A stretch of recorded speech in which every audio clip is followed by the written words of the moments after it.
Bueno, pues en primer lugar, al hablar de fertilización tenemos que hablar que, en este caso, los manzanos tienen unas necesidades en ciertos nutrientes, algunos de esos nutrientes en cantidades mayores y otros en cantidades más pequeñas, pero no por ello menos importantes. Quiero decir, porque cada uno de estos elementos será necesario en una cierta cantidad, pero todos ellos, sin duda alguna, son importantes. Bueno, entonces tenemos macronutrientes. Hablamos de macronutrientes porque son necesarios en cantidades más elevadas, como es el nitrógeno, que juega un papel muy importante en el desarrollo vegetativo, quiero decir, en el crecimiento de los árboles, también en el desarrollo de los frutos y en la calidad de los mismos. Está el fósforo, que juega un papel muy importante en temas de raizamiento y también en la floración y, digamos, en el cuajado. El potasio, que tiene mucha importancia en temas de resistencia de los árboles y también en la calidad del fruto.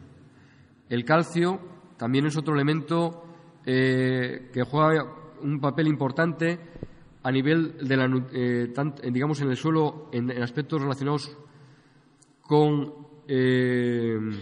la flora microbiana y con diferentes procesos, y por tanto juega un papel muy importante, por ejemplo, entre otros, está muy relacionado con el pH del suelo, y esto a su vez, por ejemplo, tiene mucho que ver con la actividad microbiana. Si tenemos un pH bajo, la actividad microbiana va a ser menor y, por el contrario, si nos acercamos un poco a la neutralidad, esa actividad microbiana va a ser más elevada y eso va a tener un papel muy importante, digamos, en la nutrición de nuestros árboles.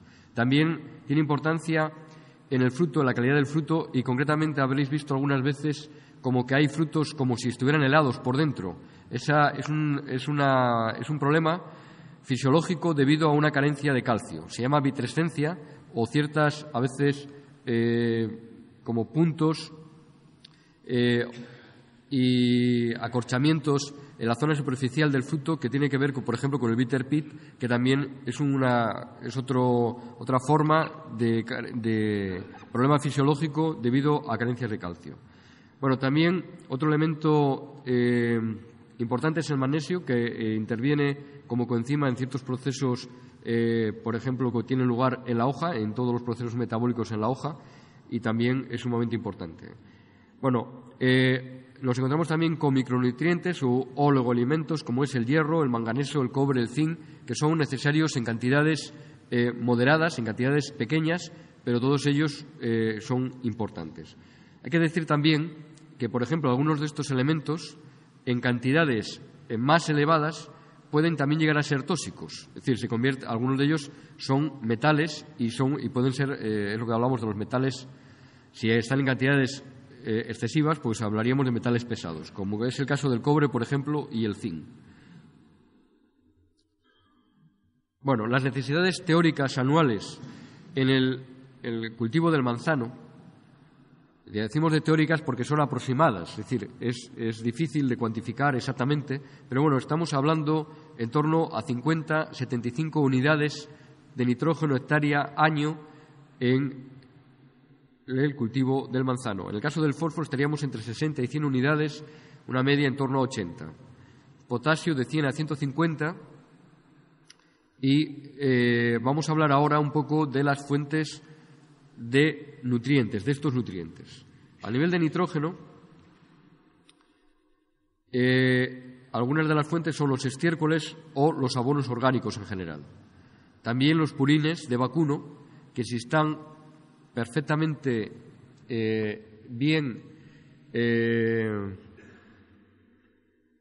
transformados, quiero decir, si hay una fermentación, a ser posible, aerobia, y durante un periodo de unos 3 meses, realmente es un abono también valioso que se podría utilizar, por ejemplo, en primavera, localizado en las bandas de las líneas, a una cierta distancia del árbol, es decir, no tocando el árbol, pero sí a partir de 30-50 centímetros, y en la medida que el desarrollo de los árboles sea un poco mayor, pues se puede alejar un poco más.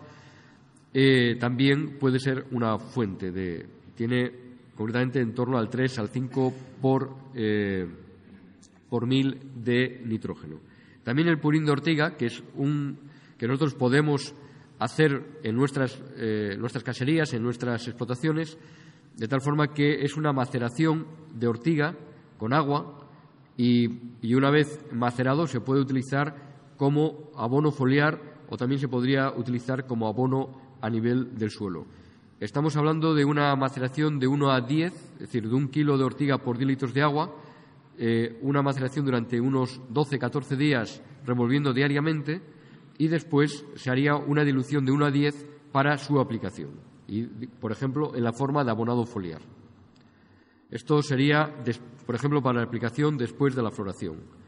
Bueno, luego después abonos químicos, como por ejemplo el nitrato amónico cálcico, la urea, y otros que hay muchos en el mercado, ¿no?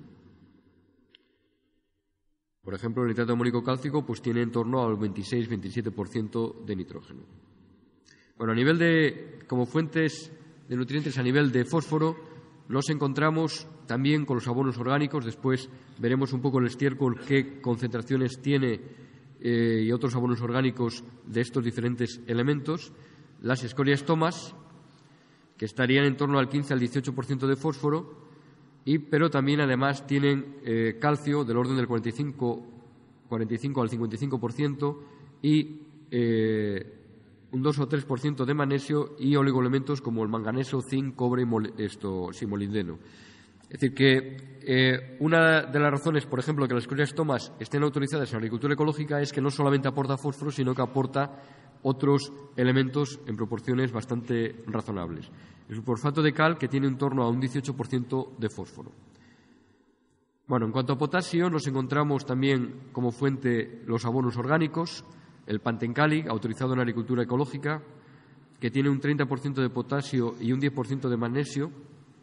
El sulfato potásico, que tiene un 50% de potasio, y podemos también tener abonos binarios, por ejemplo, que aportan fósforo y potasio, como el tomas-cali, que es una mezcla de escorias tomas y pantencali, que tiene un 12% de fósforo y un 18% de potasio y también magnesio y otros oligoelementos.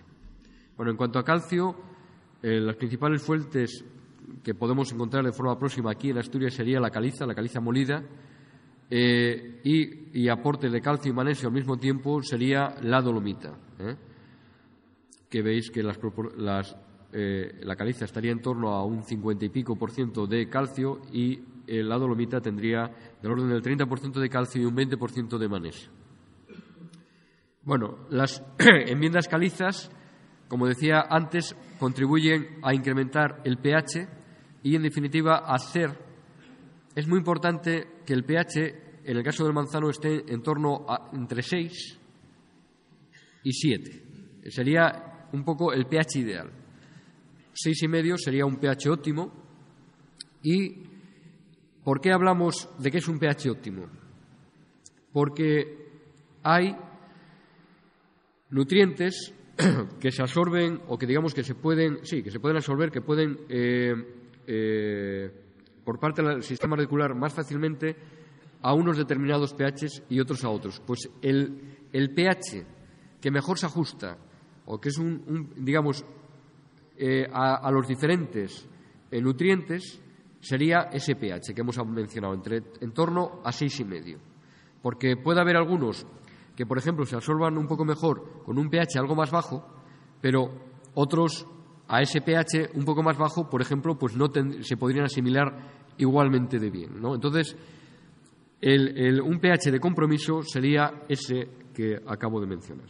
Bueno, vamos a ver un poco lo que es la composición del estiércol, de diferentes estiércoles en esos nutrientes que acabamos de comentar. Por ejemplo, el de caballo, el de vacuno, incluso el de cerdo, son muy parecidos en cuanto